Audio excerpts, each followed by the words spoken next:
Emotions, alchemy, processing, and sensitivity, honoring the flow of all of our emotions. Let's get some tarot to clarify the oracle energy for today.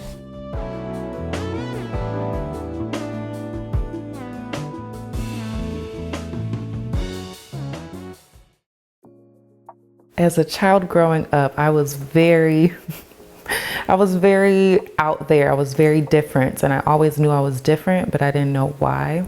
I was very emotional compared to a lot of my other sisters. I wore my heart on my sleeve, and that got me in trouble sometimes.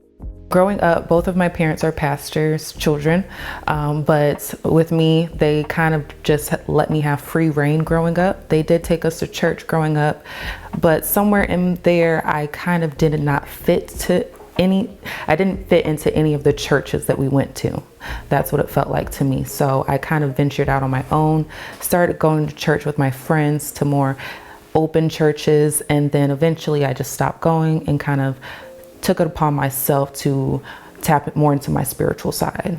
My family would describe me as resilient, determined, and very unique and artistic, but definitely resilient and determined is the first and foremost, for sure.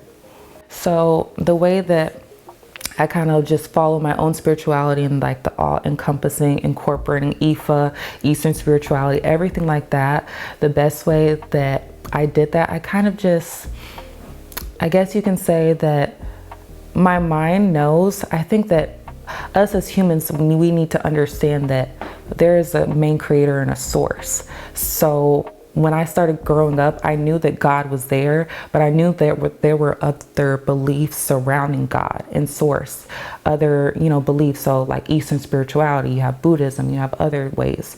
And then with Ifa, you have Olo. So it's like in the Orisha and the creation of source. So implementing all of that and knowing that God and source is one, I think all encompassing, you just have to realize that it's all one. And once you understand that God is one, source is one, that kind of just opened my mind and just kept putting me more into more practices. So that's when I went into more of Ifa, more into Eastern, and just researching more about people's beliefs surrounding that, and then realizing that it all kind of just intertwines in a way. It all intertwines in a way as to one source. So yeah. PCOS affected me. It started in the 7th grade. I got my first ovarian cyst in the 7th grade, and that was the time that I was doing my ballet, hip hop, and tap classes.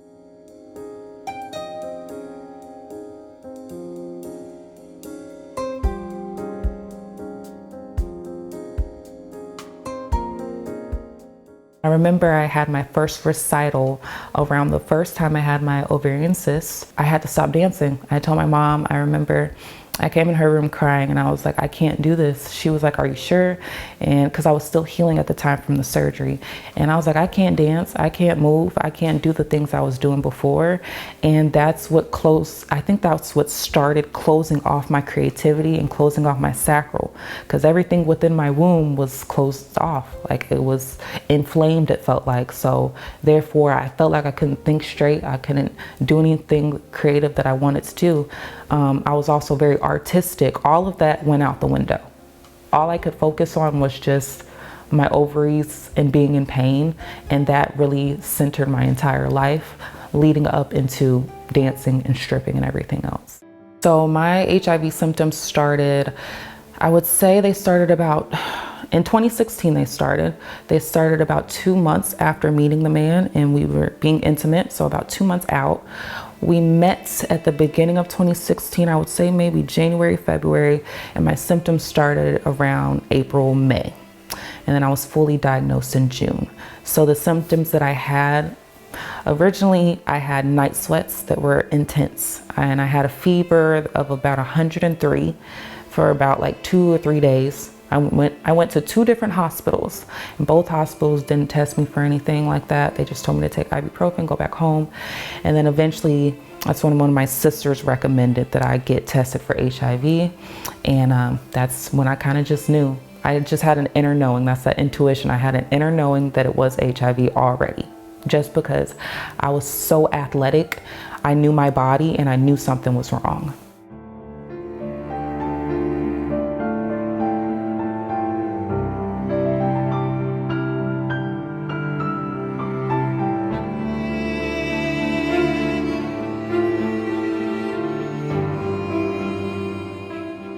My reaction when I was diagnosed with HIV, to be honest with you, I didn't cry at all. I kind of just accepted my fate. I was more disappointed that I disappointed my dad, even though we weren't close at the time. Because when I told my mom, yes, she was very upset, of course. I think my mom is very good at hiding her emotions better than my dad. Because, you know, we're his babies, we're his baby girls, and I'm the youngest of all my sisters. So when I told my dad and he broke down into tears, that is when I broke down. Just seeing him hurt like that, it hurt me, because I was like, I didn't mean to do that. And I kind of just had to accept it. But I think I was strong enough for myself, but I wanted to be strong for him as well. It was right prior to me starting dancing. So when I was researching, it was in between I was researching stripping and everything.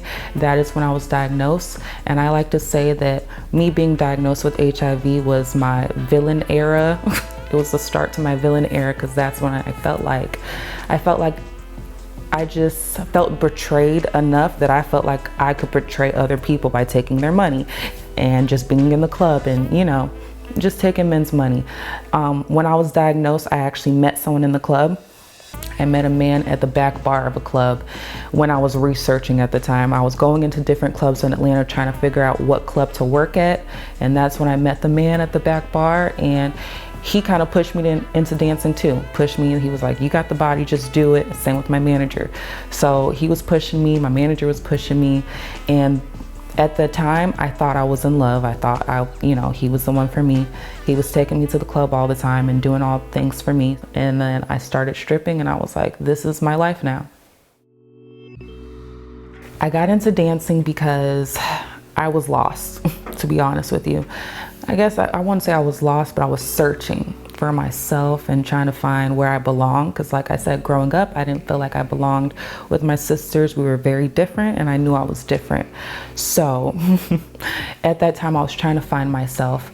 I remember I was researching, quote unquote, researching a lot of dancers here in Atlanta, and it kind of just interested me. I was already very heavily tattooed. I was very into my body already, showing off my body. So I said, why not just show my body? I was already a dancer as well. I took ballet growing up, tap, and hip hop. So dancing was always in my life. I just didn't know where it was gonna show back up, and it just showed back up as a dancer or stripper. So that's where I kind of just opened my eyes to a whole new world of dancing in Atlanta. And so finally one day I was speaking to my manager, and I said, hey, I've been looking at this stripper stuff, this dancing stuff. And he was like, I used to do that. You should just go ahead and do it. You have the confidence, you have the body, just do it. And that's when I finally just took the leap, and I said, I'm gonna just go in the club and figure this out. And then I started it. Definitely my mindset at the time was clouded. I'm gonna start with that. My mindset was clouded, but at the same time, it gave me a very big boost of confidence, a very big boost. When I first started dancing, I was very shy. I was so shy that my manager actually gave me the name Phoenix, because it was like he was watching me be reborn, and he had to push me to do things, push me to get on stage. It was push me to take my clothes off. I didn't want to do any of that. And then when I finally did, it was like, I just opened up. And so that newfound confidence, and then I started to feel like dancing was almost healing for me in a way, but I didn't know it was healing for me. I just thought that I was, getting attention from guys, and this is why I was being confident. But no, I feel like it was the dancing that was really opening my eyes to more confidence. The final sign I had to leave dancing was one day I was at the club. This was like the third time of me going back. It was in the middle of the pandemic, or at the end of the pandemic. So everybody around had all these sicknesses and everything. I was still in the club, I didn't care. And I was smoking so much. My head was so clouded. I was smoking, drinking every single day. And I was sitting at the bar this particular day, and I remember all of these girls just going back into the VIP. All of these girls were just doing all the extra things that weren't dancing. And it was taking a toll on me because I was a dancer. I love dancing, and that's how I made my money. All of my regulars loved the way I danced, the way I was on stage, my presence, and that wasn't getting me anywhere anymore. So I remember I was sitting at the bar smoking all day. And I just said to myself, I need to get out of here. I need to find a way out of here. I need to stop coming back. I need to stop and break this cycle that I'm in. I put myself in this cycle. How am I going to do it? At the time, I was still Ubering. I was Uber driving and everything like that. So I remember I started Ubering the next day. As soon as I got onto the road, I looked out. It was behind my parents' house at the time, and I saw a double rainbow in the sky. And it was just something within me just knew that that was God talking to me.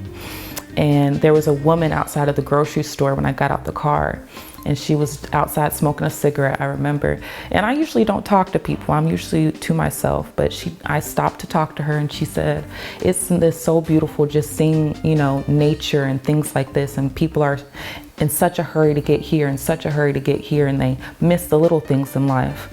And it just made me think. And then the next day I went out Ubering. I didn't go to the club, went back out Ubering, and then I saw another double rainbow. And I just knew that was just double confirmation. And at the time I was also starting to see a lot of angel numbers, to the point it was starting to freak me out, like license plates, mailboxes. It was just 1111, 222, 333. And I was just like, what is going on? And I remember I was like, this is God. This is no one else but God, and I need to listen right now, because anytime I go back to the club, something bad happens, and he's trying to talk to me, and I need to listen. The more that I tapped into my spiritual side, the easier it became to deal with my chronic health issues. And I found the more that I strayed away from my spiritual side, the more that I struggled with my health issues. So I noticed, if I woke up in the morning and I was cramping or I wasn't feeling good, if I kept telling myself, oh, I feel terrible today. Oh, this is every day. Oh, this is going to be another day. If I kept telling myself that, I noticed that it would get worse. But I noticed that if I switched my mindset and woke up and said, actually, it hurts today, but I'm gonna get through it. If I kept telling myself, I'm gonna get through today, I can get through tomorrow. I kept telling myself and motivating myself. That's when I started to realize that spirituality was way more important than I was just brushing it off. A lot of the time I would brush off my spiritual practices, praying in the end of the night, taking my spiritual showers at the end of the day, calling my energy back to me, because I felt like it was a chore at first. But then once I realized that it was actually helping me heal, actually helping me get through the pain easier, that's when I started to, ease into it and make it more of a daily routine and not more of a chore than it felt like. Healing my body with nature, it started with water. Definitely started with water. I remember living at my old parents' house. I used to take their car and just drive to Savannah. A lot of the time I would tell them I was going Ubering, I remember, and I would wake up at about 5 a.m. and head on to Savannah, and I would just go to the beach and just stay there all day, and then drive back home, back to Atlanta at about 5 p.m. and get back home at it's a 4-hour drive. So I get back at 9, 10 p.m. And I would notice every time I went to the beach, I just felt so much better. I couldn't explain it, but I just knew something in the water. It was something in the water that just was helping me. So I started with the water, and then I started noticing the moon. Well, I'm a Cancer, so that's ruled by the moon.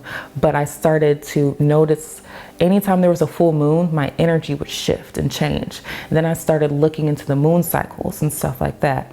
Then I started noticing so many red cardinals. Anytime I would think about something that I was going to do to change my life, or a big change in my life, I would start to notice red cardinals near me. And I remember one day I was in my car and I just started talking out loud to my grandma. And I usually don't do this, but I remember I was talking to my mom about how she passed. And it kind of touched me because the way that she passed, no one was there for her. And I remember in her final days, she was wanting me there with her more, sitting with her and everything like that. And I was just like, Grandma, I know you're here with me. I know you are. And it was just a red cardinal that just like was right there looking at me. And it was just so weird because it didn't move. And I was like, you know, and then I looked up, you know, what red cardinals meant. And so I was like, you know, it could be somebody, but I just don't know. I don't know. And then I just kept seeing them. Anytime I thought about her, she was like right there. And so the red cardinals, and then I started seeing more butterflies. And that's where my YouTube name and everything came from, because I saw so many butterflies. It was just insane to me. And before that, prior to that, I never even noticed butterflies. They were probably there, but I never noticed them as I did then. And so I remember my mom sent me one day a message that said, you're transforming, you're in your cocoon right now, but you're almost there. And I was like, thank you, Mom, because I needed that reminder that I was just transforming.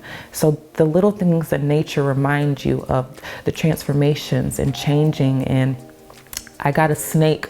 I had a snake for a while, and reptiles also opened my eyes in the nature, because reptiles shed their skin. They transform all the time, constantly, and it's just ever moving. In nature, you notice the seasons changing, and I just feel like spirituality is ever changing, and that just has helped me heal as well, ever changing. So yeah, as a phoenix. So I would say sacral healing came into my mindset after I started having so many issues with my ovaries. So when I was diagnosed with endometriosis, finally, that was a couple years ago, I kind of already knew that something was going on within my womb, but I didn't know what it was. And so when I started researching, actually, if you actually research PCOS and endometriosis, most women that have PCOS have traumatic backgrounds in growing up as well. And they say that a lot of the time it's because their sacral energy is closed off, whether that's because of multiple intimate partners, having PCOS in general. With me, it was because I had HIV, so I had trauma from that. I had mental trauma and I had sacral trauma because of the intimacy, and then I also had PCOS. So when I was researching all of that, the mental behind it, and it was just saying once you heal the mental and the sacral, it's like you kind of connect the two. That's when I kind of intertwined everything. Yeah. So dancing right now, dancing in general in my whole life has been healing, but as of right now, I figured out that dancing is important to healing because it heals your sacral chakra. And I figured out that when you are having intercourse, being intimate with a lot of people, or even with just one person, that takes away from your sacral energy. That affects your creativity. So at the time I wasn't creating, I wasn't doing anything for myself, and it kind of just closed me off until I realized I need to start moving again. I need to start moving my body. And once I started to actually take pole classes again, I started to move around my hips, and I started to realize that hip activation actually activates your sacral, activates your creativity. It opens up your mind again. And I started to realize that I need to get back into dancing because this is actually helping me. And it took me a while to actually get the confidence and not feel like I associated dancing with stripping. And stripping to me, I didn't like it. I didn't like the word stripping. I didn't want to, be associated with it anymore. So in my head, it was a battle for me for a while to try and separate stripping from dancing and healing. So once I separated the two, it took me a while, I separated the two, I realized that healing my sacral energy in general is what I need to do in order to stay level-headed, pretty much, yeah.